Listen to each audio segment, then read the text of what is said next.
porta a porta contra el mosquit tigre. Los contenedores de obra son otro punto especial donde la prevención se tiene que acentuar de forma importante.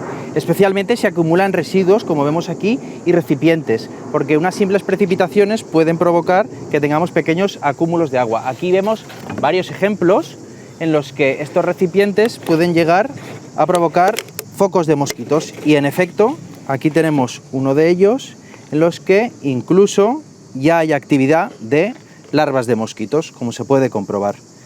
¿Qué hay que hacer en estos casos? Cuando detectemos un foco, por supuesto, como siempre, eliminar el agua, con eso acabaríamos con esta población de mosquitos, y aquí hacer una gestión integral, o taparlo o eliminar estos residuos con una frecuencia aproximadamente de cada 4 o 5 días, especialmente en época de lluvias.